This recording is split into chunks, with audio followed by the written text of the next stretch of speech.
S mobile repairing YouTube channel subscribe, like, comment, share করো। মোবাইলটির সমস্যা হচ্ছে এই পাওয়ার বাটনের সমস্যা। এই যে প্রথমে সেটটাকে খুলে নেবো, এই ব্যাক প্যানেলটা খুলছি, চারিদিকে ঘুরিয়ে ঘুরিয়ে ব্যাক প্যানেলটাকে খুলে নেব।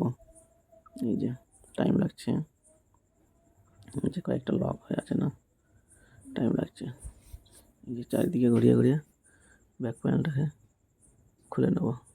এই যে হালকা লেগে আছে এই সাইডটা।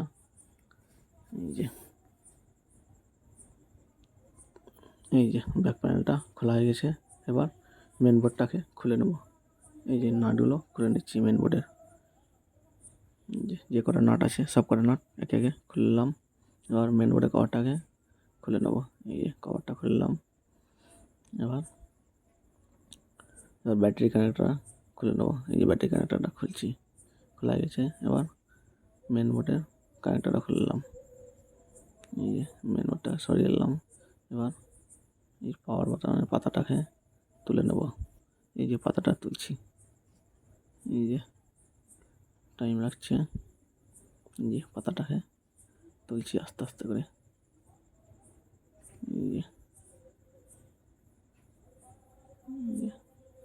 এই যে তোলা হয়ে গেছে।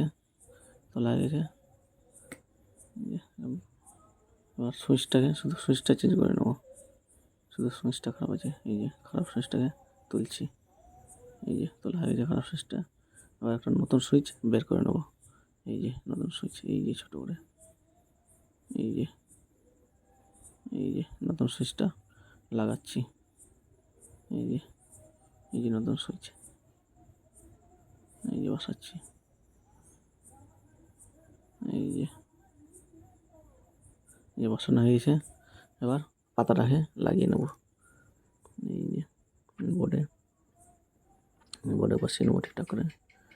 এই যে বসানো হয়ে গেছে। এবার ব্যাটারি কানেক্টর লাগিয়ে মেন বোর্ডের কানেক্টরটা লাগিয়ে নিলাম। এবার মেন বোর্ডটাকে কভার দিয়ে টাইট করে নেবো। এই যে কভার লাগালাম, এই যে নাট লাগাচ্ছি একে একে। যে কটা নাট খুলেছিলাম সব কটা নাট লাগিয়ে নেবো। এই যে লাগানো হয়ে গেছে। এবার ফিঙ্গারটা লাগিয়ে নেবো। এই যে ফিঙ্গারটা লাগাচ্ছি। এই যে কানেক্টর লাগিয়ে নিলাম। এবার ব্যাক প্যানেলটাকে ঠিকঠাক করে বসিয়ে নেবো চারিদিকে চেপে চেপে। এই যে চারিদিকে চেপে চেপে ব্যাক প্যানেলটাকে লাগিয়ে নেবো। এই যে লাগানো হয়ে গেছে। এবার পাওয়ার অন করবো। এই যে ইনফিনিট লাইট আছে। এই যে পাওয়ার অন হচ্ছে। এই যে অন হয়ে গেছে, তার সুইচটা ঠিকঠাক হয়েছে।